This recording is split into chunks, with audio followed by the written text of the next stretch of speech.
미국 기독교 상담 교육 재단에 소속되어 있으면서 우리 웨스트민스터 신학교에서 상담학을 가르치고 계시는 에드워드 웰치라고 하는 교수님이 계십니다.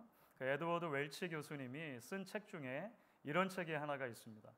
혹시 제목이 보이실는지 모르겠습니다. 제목이 어떻게 되어 있는 거냐면 사람이 커 보일 때, 하나님이 작아 보일 때, 이렇게 되어 있습니다.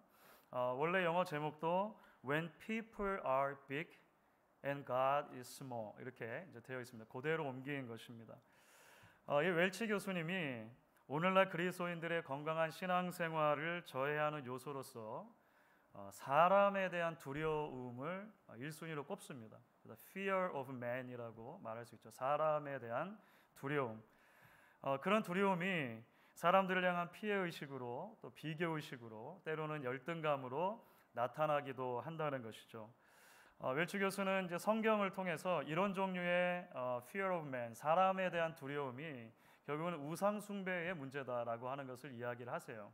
그러면서 이러한 종류의 사람에 대한 두려움으로부터 벗어나는 길이 하나님이 어떤 분이신지를 알고 하나님을 올바로 경외하는 것, 그러니까 fear of God이 되겠죠.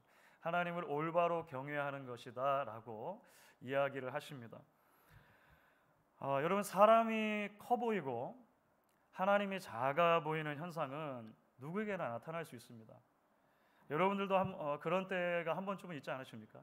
신앙생활 하는 가운데 사람들의 시선과 평가가 두려워지는 그런 때입니다. 사람들의 반응에 유난히 민감해지는 그런 때입니다. 의기소침해지기도 하고 피하고 싶고 그래서 숨고 싶어지는 그런 때입니다. 사람이 커 보이면 반드시 하나님이 작아 보이게 되어 있습니다. 사람을 두려워하게 되면 하나님이 주신 그 복음의 능력이 자꾸 축소되는 것을 여러분 아마 경험하셨을 것입니다. 하나님의 능력이 작아 보이는 것이죠. 여러분, 바로 그것이 어쩌면 우리가 사사기를 통해서 계속 살펴보고 있는 기드온이라고 하는 사람이 처해 있는 상황이기도 할 것입니다. 기드온이 소심하고 두려워하고 있는 원인 가운데 가장 근본적인 것은 사실 사람에 대한 두려움입니다. 사람에 대한 두려움. 그는 미디안을 두려워했죠. 가문을 두려워하기도 합니다. 아버지도 두려워했던 것 같아요. 기드온 이야기에 보면 그런 모습들이 비춰지곤 하는 것 같습니다. 당연히 하나님께서 작아 보일 수밖에 없는 것이죠. 하나님께서 아무리 내가 너와 함께 할 거야, 내가 너를 통해서 이스라엘을 미디안의 손에서 구원할 거야 말씀하셔도 이게 쉬이 믿어지지가 않는 것입니다. 그런데 여러분, 하나님은 그런 기드온을 포기하지 않으시는 거예요. 코가 기신 하나님, 오래 참으신 하나님께서 기드온의 속도를 존중하시고 기드온의 속도에 따라서 조금씩 확신을 심어주십니다. 조금씩 사람이 작아 보이고 하나님이 더 크게 보이는 경험을 하게 하시고 결국에 나아가서 전쟁을 치르게 하시는 거예요. 오늘 우리가 함께 읽은 본문은 이제 하나님의 그런 오랜 과정, 하나님이 정말 코가 많이 길어지셨을 거예요. 기도원 때문에. 그렇죠? 그 오랜 과정의 이제 마지막 단계입니다. 마지막 단계. 물 마시기 시험을 통해 가지고 이제 300명을 가려 뽑으셨잖아요. 바로 그날 밤에 있었던 일이죠. 기도원은 사실 아직도 확신이 없습니다. 아직도 두렵고 불안하죠. 여러분, 뭐 그도 그럴 것이 원래 기도원 주변에 32,000명의 용사들이 모였었는데 31,700명이 다 돌아갔어요. 300명만 남은 상황이니까 당연히 그렇지 않겠습니까? 여러분, 물론 기도원을 처음 부르신 그 순간부터 지금까지 하나님의 약속은 한 번도 변한 적이 없습니다. 그렇죠? 하나님 편에서 보면 기도원에게 줬던 약속을 한 번도 하나님이 바꾸신 적은 없어요. 내가 너를 통해 이스라엘을 구원하겠다. 이것이 하나님의 일관된 메시지였습니다. 그 말씀을 하신 뒤로부터 하나님은 한 번도 기드온을 떠나신 적도 없습니다. 그런데 기드온이 생각할 때 여전히 하나님보다는 미디안 군사들이 더 커 보이는 거예요. 그렇죠? 그 군대가 커 보이는 것입니다. 그들의 군대 숫자 약대, 낙타의 숫자가 훨씬 많아 보이죠. 여러분 군대 리더잖아요. 그래도 기드온이 리더로 부름받았는데 리더가 이러하니까 사실 나머지 군사들의 사기는 말할 것도 없는 것이죠. 그런데 하나님께서 이런 기드온의 마음을 아시는지 모르시는지 바로 그날 밤 300명을 뽑은 그날 밤에 진군 명령을 내리시는 거예요. 진군 명령. 그 명령의 9절에 이렇게 돼 있죠. 일어나. 일어나라는 단어 굉장히 중요합니다. 이게 전쟁을 시작하라는 말이거든요. 일어나 진영으로 내려가라. 내가 그것을 내 손에 넘겨 주었느니라. 그런데 이번에 하나님께서는 이렇게 진군 명령을 내리시면서 수수께끼 같은 말씀 하나를 덧붙여 주신다는 거예요. 그것이 10절과 11절 전반부입니다. 만일 내가 내려가기를 두려워하거든. 하나님 알고 계시죠? 그렇죠? 여전히 두려움을 알고 계시는 거예요. 만일 내가 여전히 두렵거든 내 부하 부라와 함께 그 진영으로 내려가서 그들이 하는 말을 들으라. 그 후에 내 손이 강화해져서 그 진영으로 내려가리라. 사실 가려 뽑은 300명을 다 데리고 가도 뭐 불안하기는 마찬가지인데 하나님께서 한 사람만 달랑 데리고 그 미디안 진영에 잠입해서 한번 들어가 보라는 거예요. 그러면 확신이 생길 것이다. 이렇게 수수께끼 같은 말씀을 하시는 것이죠. 그런데 여러분 이야기가 펼쳐지면서 우리는 보게 됩니다. 이 수수께끼 같은 말씀이 사실은 하나님께서 기드온을 위해 마지막으로 준비해 놓으신 비장의 카드, 비장의 무기였다라고 하는 것이죠. 이 말씀을 따라서 미디안 진으로 내려가서 미디안 사람들이 서로 나누는 말을 듣게 되고 그것이 그로 하여금 굉장히 중요한 전환점을 맞는 계기가 됩니다. 흥미로운 것은 오늘 말씀 가운데 우선 12절을 보시면 있잖아요. 기드온이 부하 한 사람만 달랑 데리고 미디안 진에 내려가서 본 것이 무엇인지를 먼저 언급합니다.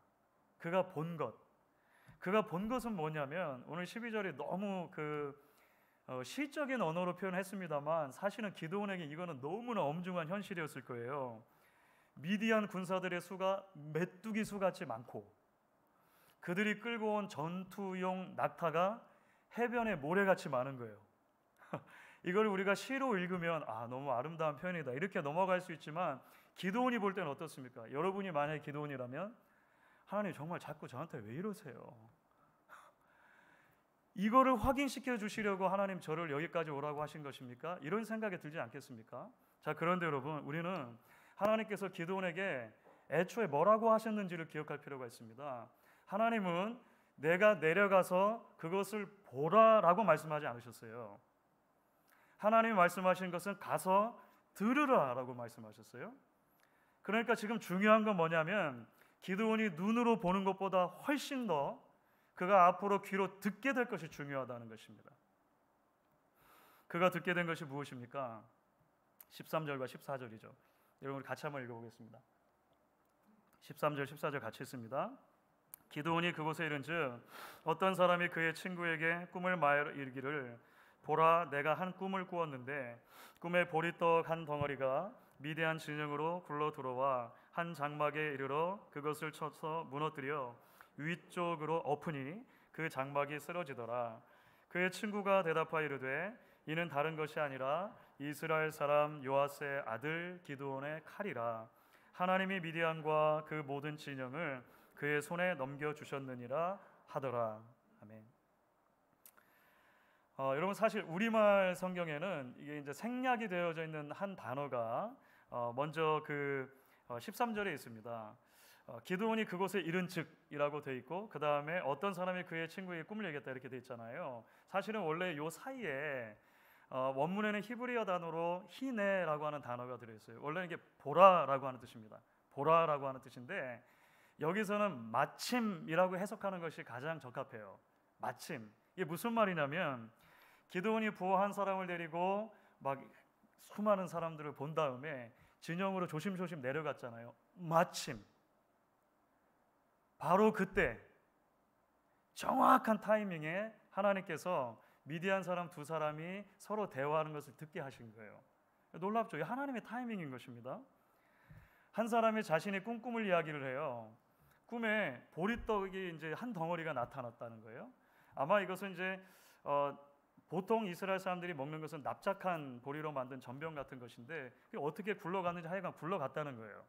그래가지고 미디안의 장막까지 와서 어떤 한 장막을 쳐서 넘어뜨린 것이죠. 텐트를 넘어뜨린 거예요.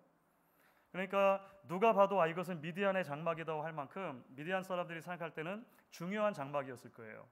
왕이 있던 장막이든지 뭐 리더가 있던 장막이었겠죠. 어쨌든 이게 무슨 꿈인가 싶어지는 대목이잖아요. 보리떡이 굴러왔고 장막이 하나 무너졌고 우리가 궁금해할 겨를도 없이 친절하게 그 옆에 있던 친구가 해석을 해준다는 거죠. 그 친구가 뭐라고 해석을 하냐면 이렇게 해석하죠. 그것은 다름이 아니라 이스라엘 사람 요아스의 아들인 기드온의 칼이 틀림없네. 하나님이 미디안과 이 모든 진을 그의 손에 넘기신다는 것일세. 세 번역으로 14절을 읽으면 이렇게 돼 있어요. 여러분 도대체 이 미디안 사람은 이방인이잖아요. 성경에서 이방인이 꿈을 꾼 것을 이방인이 해석해 준 대목은 거의 여기가 유일합니다. 거의 유일해요. 이 이방인인 사람이 어떻게 이 보리떡이 장막을 무너뜨리는 사건을 이런 방식으로 해석했냐는 것입니다. 좀 궁금하지 않으세요? 이상하죠? 일단은 이 문화 속에서 이해할 수 있는 것은 이것입니다. 당시 문화라 보면 보리라고 하는 것은 정착민이 뿌려서 거두는 곡식의 하나입니다. 그러니까 어느 한 땅에 정착해서 사는 사람들이 뿌려 거두는 곡식인 거예요. 반면에 텐트는 무엇을 말할까요? 유목민들의 거처가 텐트입니다. 그러니까 일단은 이 사람은 그것을 이렇게 본 거죠. 그렇죠? 그러니까 보리떡을 정착민인 이스라엘 사람들로 봤을 거예요. 그 자연스러운 해석인 것 같아요. 텐트를 유목민인 우리 미디안 민족으로 봤던 것 같아요. 그러니까 보리떡이 와서 텐트를 무너뜨렸으니까 정착민인 이스라엘 사람들이 유목민인 미디안을 이기는구나 이렇게 해석한 것이죠. 더군다나 듣는 이의 입장에서 보면 보리라고 하는 것은 이스라엘 사람들이 뿌려 거두는 곡식들이 여러 종류가 있었는데요. 그 중에서도 별로 가치가 없는 곡식입니다. 밀에 비하면 위트에 비하면 가치가 절반밖에 안 돼요. 보리는 그런 겁니다. 우리 문화에서도 그렇잖아요. 쌀과 보리의 관계를 여러분 생각하시면 거의 정확합니다. 그런데 이 미디안 사람이 뭐라고 말하냐면 그 보리떡이 기드온이다 이렇게 말하잖아요. 그리고 나서 신이 우리 미디안을 그 기드온의 손에 넘기실 것이다 이렇게 말을 해요. 사랑하는 여러분, 바로 이 지점이 기드온에게 중요한 터닝 포인트가 되는 거예요. 중요한 터닝 포인트가. 우리가 그래서 어떻게 알 수 있냐면 15절을 보면 알 수 있습니다. 기드온이 이렇게 얘기해요. 여러분 같이 한번 읽어볼까요? 15절 있습니다. 기드온이 그 꿈과 해몽하는 말을 듣고 경배하며 이스라엘 진영으로 돌아와 이르되 일어나라 여호와께서 미디안과 그 모든 진영을 너희 손에 넘겨주셨느니라 하고 기드온의 입에서 일어나라 라고 하는 말이 나왔다는 거예요. 드디어 기드온이 확신을 가집니다. 미디안의 숫자보다 하나님이 정말로 더 크시다라고 하는 것을 이제 그는 고백하게 되는 것입니다. 이게 왜 그럴까요? 미디안 사람들의 입을 통해서 듣게 된 것은 그동안 기드온의 마음에 켜켜이 쌓여있던 열등감과 두려움과 의기소침함을 직격으로 겨누는 그런 메시지이기 때문에 그렇습니다. 보리떡이라고 하는 것이 왜 중요할까요? 이것은 기드온이 자기 자신에게 가지고 있는 셀프 이미지와 맞닿아 있을 거예요. 그렇지 않으면 이 본문이 이해가 안 되는 거예요. 기드온은 항상 자기 자신을 보리떡이라고 생각하고 살았던 것 같아요. 그래서 자꾸만 주저한 거죠. 그래서 하나님의 사자를 만났어도 하나님께서 명령을 해주셔가지고 어찌어찌 바알과 아세라 상을 다 쳐부수긴 했어도 두 번이나 양털의 기적을 통해서 하나님이 자신의 뜻을 보여주셨음을 불구하고 여전히 떨쳐낼 수 없는 생각이 있는 거예요. 그 마음에 계속 감춰뒀을 거예요. 아마 사람들에게 잘 말하지 않았을 거예요. 나는 보리떡인데. 그거 있잖아요. 자기만 알고 있는 자기 자신의 가장 초라하고 가장 어두운 자아상이 있었을 거예요. 우리 누구나 가지고 있는 그런 거 있잖아요. 어두운 골방에 혼자 있을 때 내 안에서 슬피 울고 있는 그 작은 그 무엇인가 초라한 그 무엇 있잖아요. 기도한테는 그게 보리떡이라고 하는 이미지로 형상화되었던 것 같아요. 그런데 미디안 사람들의 꿈 이야기를 통해서 기드온이 확인하게 된 거예요. 아니, 미디안 사람의 입에서 보리떡 이 단어를 듣게 될 줄이야. 자기만 항상 마음속에 가지고 있는 열등감의 총체인 줄 알았다는 거죠. 그래서 고백하는 거예요. 보리떡이 문제가 아니구나. 이 보리떡을 당신의 손에 붙드시고 사용하시는 하나님이 문제구나라고 하는 것을 비로소 깨닫게 된 것입니다. 여러분, 실제로 앞으로 이루어지는 전쟁의 양상을 보십시오. 기드온과 300용사가 무기를 들고 이제 나가거든요. 그런데 놀랍게도 그 무기가 칼이나 창이나 방패가 아니에요. 그들이 오늘 말씀 보면 뭘 들고 나갑니까? 나팔, 횃불, 빈 항아리. 여기 어떻게 무기가 돼요? 나팔을 막 던지고 이런 거 아니잖아요. 이게 어떻게 무기가 됩니까? 이들이 한 일을 앞으로 보면은요, 이 사람들은 그냥 미디안 사람들 둘러싸고 자기 자리에 서 있어요. 이 300명이 한 명도 자신의 칼로 누구를 죽이진 않습니다. 한 명도. 자기 자리에 서서 항아리를 깨서 횃불을 들고 나팔을 불어요. 그리고 나서 그냥 함성을 지르는 것입니다. 여호와와 기드온의 칼이다. 함성을 질러요. 놀랍죠. 하나님께서 그 나팔 부는 소리와 함성 소리에 힘을 실어주세요. 힘을. 하나님이 힘을 실어줘서 이 전쟁을 풀어나가는데 그 결과가 어떻게 됩니까? 22절에 이렇게 돼 있죠. 300명의 나팔을 불 때 여호와께서 그 온 진영에서 친구끼리 칼로 치게 하심에 적군이 도망하여. 고대 근동의 문서들을 보면 적군들이 자기들끼리 치고 싸우는 것은 거의 예외 없이 신의 개입으로 이해하는 경향이 있습니다. 하나님이 지금 일하고 계시다는 거예요. 하나님이 일하고 계시다는 것입니다. 사랑하는 여러분, 언젠가도 말씀드린 것처럼 우리는 때로 보리떡을 생크림 케이크로 바꿔주시는 것이 하나님의 기적이라고 믿습니다. 그렇게 생각할 때가 많아요. 우리의 연약함을 강함으로 그냥 바꿔주시는 것, 우리의 가난함을 부요함으로 바꿔주시는 것, 우리의 못남을 잘남으로 바꿔주시는 것이 하나님의 은혜라고 생각할 때가 많아요. 그런데 그렇지 않습니다. 성경을 보시면 훨씬 더 많은 경우에 하나님은 연약하고 허물 많고 부끄러운 사람들을 그냥 그대로 두시면서도 그들을 통해 일하시는 방법을 사용하시는 거예요. 그래서 우리가 잘 알고 있는 본문이죠. 육체의 가시가 없어지기를 3번이나 간절히 기도했던 사도 바울에게 주님이 이렇게 말씀하세요. 오늘 우리가 예배 전에 함께 설교 전에 함께 찬양했던 찬양의 가사이기도 하죠. 고린도후서 12장 9절입니다. 내 은혜가 내게 족하도다. 이는 내 능력이 강한 데서 약한 데서 온전하여짐이라. 그러니까 바울은 기도한 거죠. 내 약함을 고쳐주세요. 내 병을 고쳐주세요. 하나님의 대답은 노였습니다. 그런데 놀랍게도 그 노가 응답입니다. 노가 응답입니다. 만약에 내 약함을 고쳐서 나를 온전한 사람으로 만들어 주신다 손 치더라도 나를 통해 나타나는 역량은 나의 한계를 넘어설 수는 없어요. 내가 100%를 발휘하더라도 그것은 나의 100%입니다.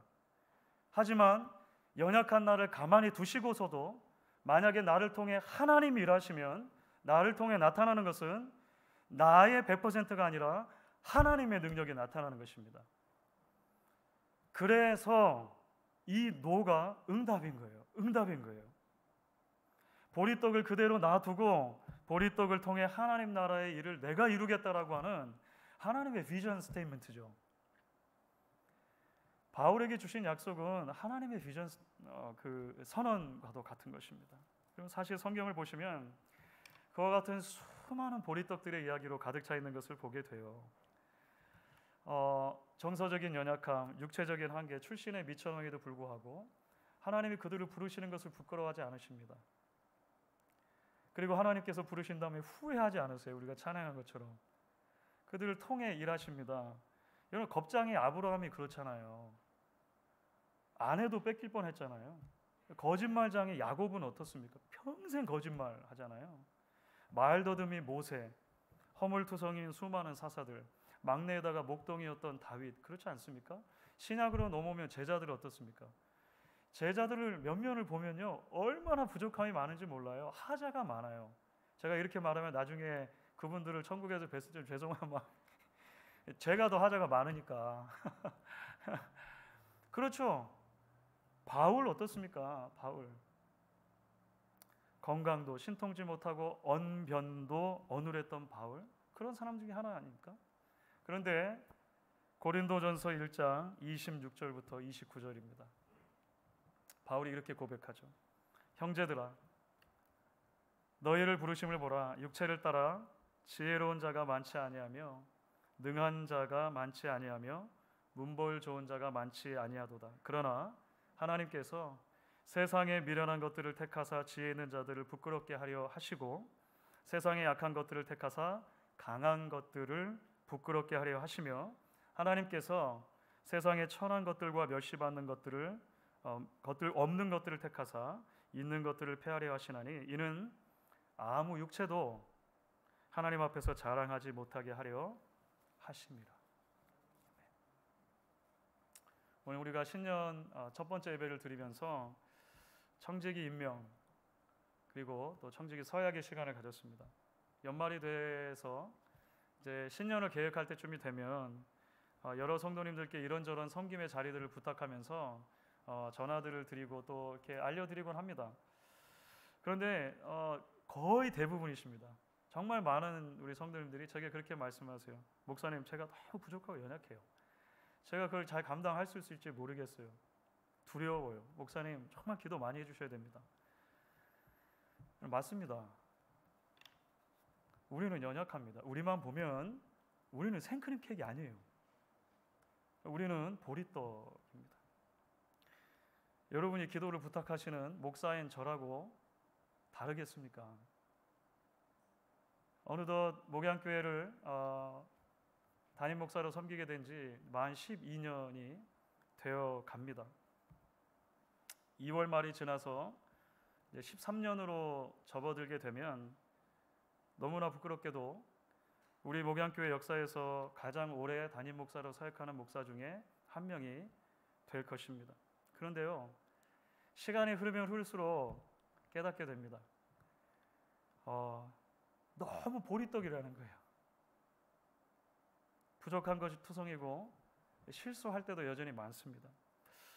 저도 흔들리고 의기소침해질 때도 많습니다. 동시에 그래서 시간이 흐를수록 하나님만을 의지하고 바라보게 되는 것 같습니다. 하나님의 은혜와 약속만을 바라보게 됩니다. 여러분, 우리가 청지기 서약을 할 때 조금 빨리 넘어가긴 했습니다만 우리 마지막으로 서약했던 내용이 이것이었습니다. 마지막으로 서약했던 내용. 여러분은 섬김의 최종 목표가 하나님의 영광임을 기억하며 나를 능하게 하실 하나님만 바라보며 섬기기로 서약하십니까? 이 말씀은 디모데전서 1장 12절을 염두하고 만든 거예요. 디모데전서 1장 12절 이렇게 되어 있죠. 여러분 같이 한번 읽어보겠습니다.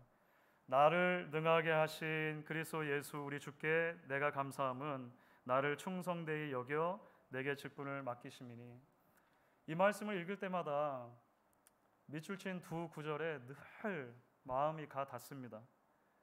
나를 능하게 하신이라는 대목과 나를 충성되이 여겨라는 대목입니다. 주어가 내가 아니에요. 주어가 하나님이십니다. 나는 그냥 목적어예요. 목적어. 그렇죠? 결국 우리가 나누는 서약은 뭐냐면 우리가 보리떡이라고 하는 사실을 직시하고 잊지 말되 그 보리떡을 충성되다라고 여겨주시고 우리를 통해서 하나님의 큰 능력을 나타내기를 주저하지 않으시는 그 하나님을 의지하고 바라보겠다라고 하는 고백인 것입니다. 여러분, 세상 사람들은 말하곤 합니다. 기회는 준비된 자에게 온다. 세상의 원리에서는 통할 수 있겠죠. 그런데 여러분, 하나님의 방법은 그렇지 않으십니다. 잘 준비된 나에게서 하나님 나라가 출발하는 게 아니에요. 그랬으면 하나님 나라는 절대 출발할 수가 없었을 것입니다. 오히려 모자르고 연약하고 볼품없는 나를 부르시는 하나님으로부터 출발합니다. 보리떡 같은 이들도 포기하지 않으실 뿐 아니라 때로 그들의 의심과 한계와 약점까지도 사용하셔서 당신의 선을 이루고야 마시는 하나님, 그 하나님으로부터 출발하는 것입니다. 우리에게 선물로 2024년을 하나님 허락해 주셨는데요, 이 새해 이 말씀을 신뢰하며 오직 하나님의 손에 붙들리기를 소망하고 기대하는 우리 모두가 될 수 있기를 주의 이름으로 축원하겠습니다.